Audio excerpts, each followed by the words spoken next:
Hello everyone, my name is Bharat Tyagi, faculty of SSPP Soni centre for excellence. Wave optics में next topic है Doppler's effect. Doppler's effect हमने already पढ़ा हुआ है 11th के सिलेबस में। वेव्स चैप्टर में आया था लाइट लास्ट ईयर। साउंड के लिए हमने इसे पढ़ा था। अब इसे हमें लाइट के लिए यानी इलेक्ट्रोमैग्नेटिक वेव के लिए डिस्कस करना है। सो डॉपलर इफेक्ट को मैं पहले ब्रीफ कर देता हूँ। हमने 11th में जो पढ़ा हुआ है उसी को मैं आगे यहाँ पे ब्रीफ कर रहा हूँ।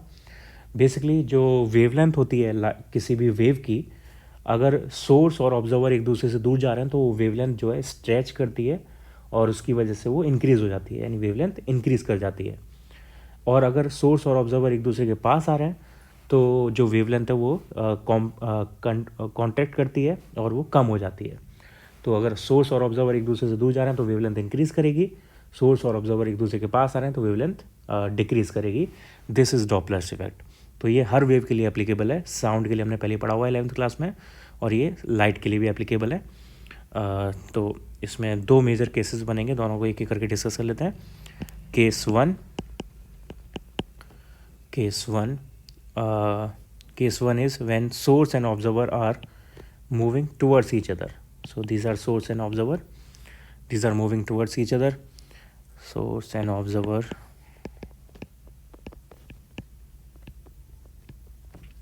approaching each other.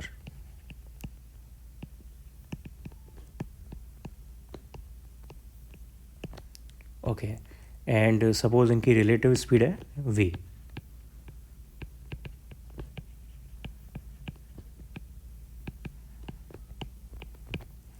Okay, and f is the original frequency. ये हम फ्रिक्वेंसी के लिए या वेवलेंथ के लिए किसी के लिए भी निकाल सकते हैं, क्योंकि फ्रिक्वेंसी और वेवलेंथ का डायरेक्ट रिलेशन होता है, वहाँ से दोनों कन्वर्ट हो जाएंगे एक दूसरे में। सो f is original frequency and f dash is जो फ्रिक्वेंसी हमें मिलेगी, यानी एपरेंट फ्रिक्वेंसी।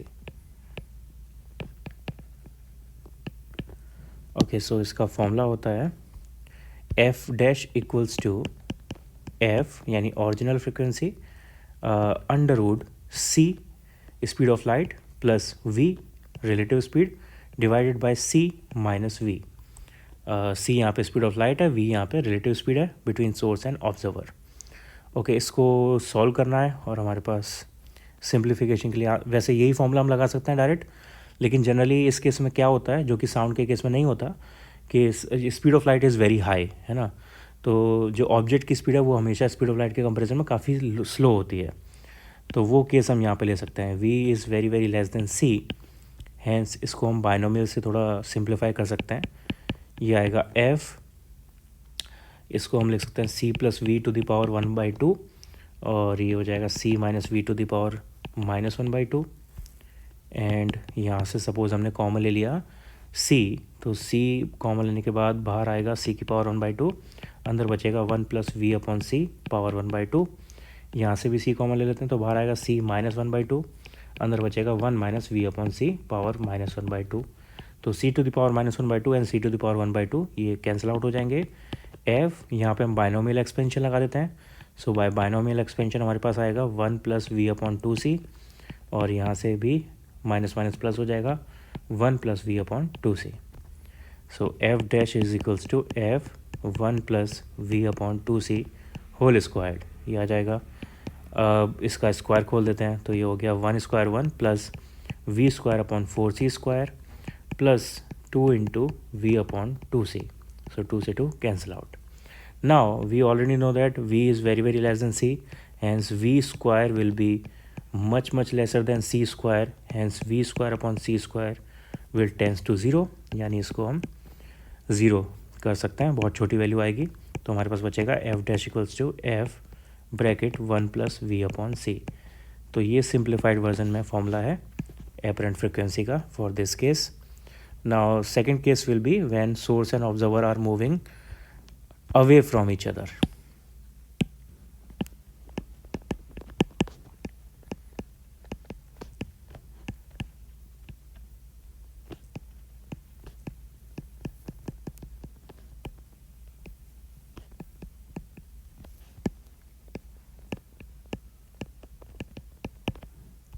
Okay.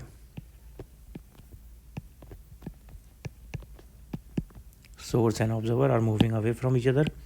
तो इस केस में फॉर्मूले में क्या चेंज आएगा, बस साइन का चेंज आ जाएगा। पहले फॉर्मूले में ऊपर प्लस आ रहा था, नीचे माइनस आ रहा था। फॉर्मूले में यहाँ पे ऊपर प्लस था, नीचे माइनस था। अब ये साइन अपोजिट हो जाएंगे, ऊपर माइनस आ जाएगा, नीचे प्लस आ जाएगा। और आंसर हमारा ज़्यादा आना चाहिए, कम आना चाहिए, वो हम ऑलरेडी पता कर सकते हैं लॉजिकली। यहाँ पे जब सोर्स और ऑब्जर्वर एक दूसरे के पास आ रहे हैं तो वेवलेंथ यहाँ पे कम होगी, यानी फ्रिक्वेंसी यहाँ पे बढ़ जानी चाहिए।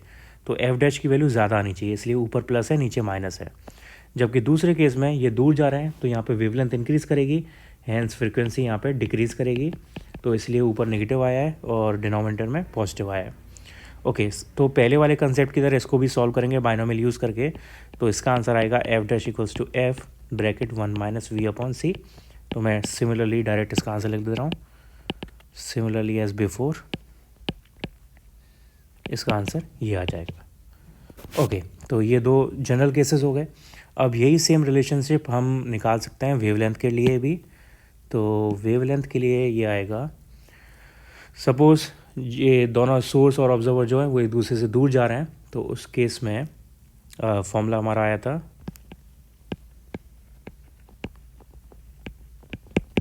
F dash equals to F 1 plus we upon C. Okay, now यहाँ पे एफ का फॉर्मूला होगा C upon lambda and F dash का फॉर्मूला होगा सी अपॉन लेमडा डैश। तो ये हो गया C upon lambda dash equals to C upon lambda 1 plus we upon C. Okay, C से सी कैंसिल आउट, यहाँ से लेमडा डैश इक्वल्स टू आ जाएगा lambda divide bye 1 plus we upon c, यानी lambda 1 plus we upon c to the power -1। यहाँ पे फिर से हम बाइनोमियल लगा सकते हैं। सो बाय बाइनोमियल ये हो जाएगा lambda dash equals to lambda 1 minus we upon C. Okay, now यहाँ से लेमडा डैश इक्वल्स टू ये हो गया lambda minus lambda v upon c, और यहाँ से लेमडा डैश माइनस लेमडा आएगा minus lambda v upon c. So lambda dash minus lambda हो गया डेल्टा लेमडा।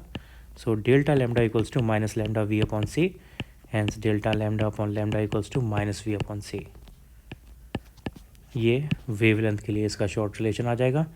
यहाँ पर नेगेटिव और पॉजिटिव हमें ये शो करेगा कि वेवलेंथ जो है वो इंक्रीज़ कर रही है या डिक्रीज़ कर रही है, और वो हमें लॉजिकली ऑलरेडी पता है कि वेवलेंथ कब इंक्रीज़ करती है कब डिक्रीज़ करती है।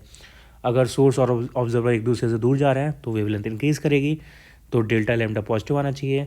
और अगर इसका उल्टा है, सोर्स और ऑब्जर्वर एक दूसरे के पास आ रहे हैं तो वेवलेंथ डिक्रीज़ करेगी, डेल्टा लेमडा नेगेटिव आना चाहिए।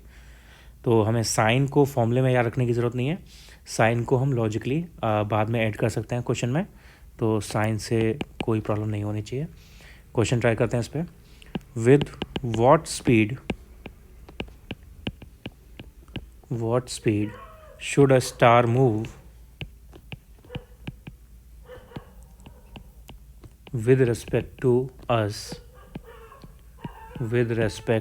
to us so that the beam at wavelength 460 nanometer is observed as 460.8 nanometre. तो ये छोटा सा जो चेंज आया 0.8 नैनोमीटर का, इस चेंज के लिए कितने स्पीड से स्टार को मूव करना पड़ेगा, that we have to find out. Let's do this. Formula है minus delta lambda divide by lambda equals to v upon C. Okay, so delta lambda हो जाएगा यहाँ से 460.8 माइनस 460 यानी 0.8 नैनोमीटर, और लेमडा ओरिजिनल है 460 नैनोमीटर। सो ये हो गया v equals to C delta lambda upon lambda. C की वैल्यू है 3 × 10⁸, डेल्टा लेमडा है 0.8 नैनोमीटर, डिवाइडेड बाय लेमडा है 460 नैनोमीटर। ओके, इसको सॉल्व करना है आगे बस। तो यहाँ से v सॉल्व करके आएगा 0.4230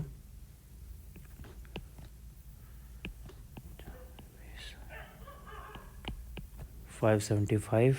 ओके, सो 3/575 इंटू 10⁸ ये लगभग आना चाहिए 0.052 लगभग आएगा 5.2 इंटू 10⁵ मीटर पर सेकेंड के आसपास।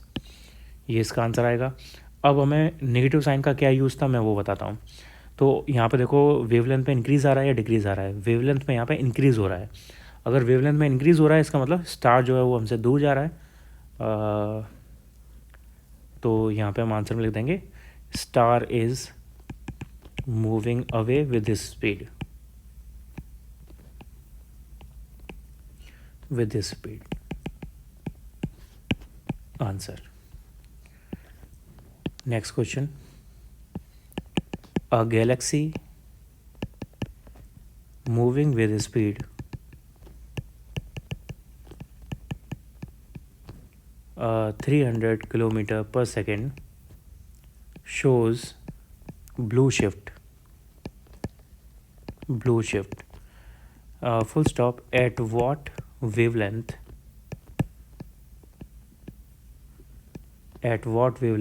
sodium line at 589 nanometer will be observed.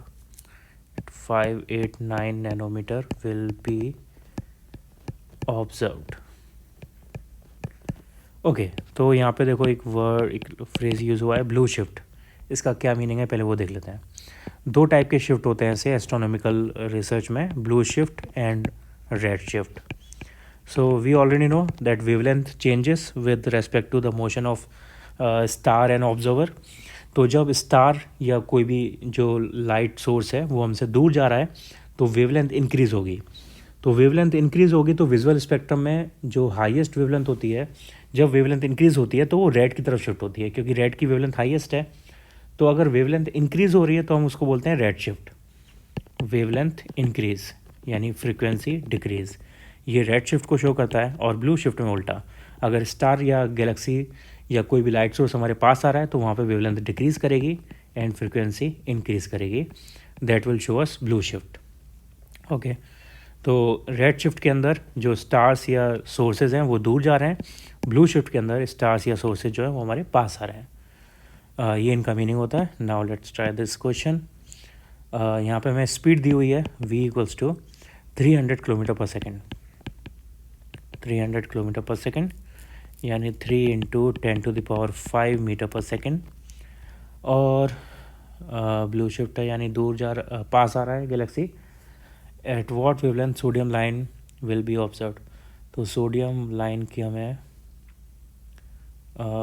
Wavelength दी हुई है लैम्डा इक्वल्स टू 589 नैनोमीटर। तो इसकी कितनी वेवलेंथ हमें ऑब्जर्व होगी ये हमें निकालना है। तो पहले ही हम चेक कर सकते हैं कि लैम्डा डैश का जो आंसर आएगा वो ज़्यादा आना चाहिए कम आना चाहिए। तो यहाँ पे ब्लू शिफ्ट हो रहा है। ब्लू शिफ्ट का मतलब जो गैलेक्सी है वो हमारे पास आ रही है। तो ब्लू शिफ्ट में जो वेवलेंथ है वो डिक्रीज़ करती है, यानी लैम्डा डैश का जो आंसर आएगा वो 589 से कम आना चाहिए। तो फॉर्मूला हमें पता है delta lambda upon lambda equals to v upon सी। तो v है 3 इंटू 10⁵, c होता है 3 इंटू 10⁸, ये हो गया 1/1000 and delta lambda equals to हो जाएगा lambda upon 1000। Lambda is 589 upon 1000 यानी 0.589 नैनोमीटर। अब डेल्टा लैम्डा को हम या तो लैम्डा डैश माइनस लैम्डा लिख सकते हैं या लैम्डा माइनस लैम्डा डैश लिख सकते हैं। तो अब जैसा हमें आंसर चाहिए उसके अकॉर्डिंग हम इसे चेंज कर देंगे। यहाँ पे हमें लैम्डा डैश जो है वो कम चाहिए, तो उसके लिए हमें लिखना होगा इसे lambda minus lambda dash equals to 0.589 nanometre. So यहाँ से लैम्डा डैश इक्वल्स टू हो जाएगा lambda minus 0.589 nanometre. So lambda dash equals to lambda की वैल्यू थी 589 नैनोमीटर माइनस 0.589 नैनोमीटर। ये सॉल्व करके आ जाएगा 588.411 नैनोमीटर। ये ऑब्जर्व्ड वेवलेंथ होगी उस गैलेक्सी के लिए। आंसर।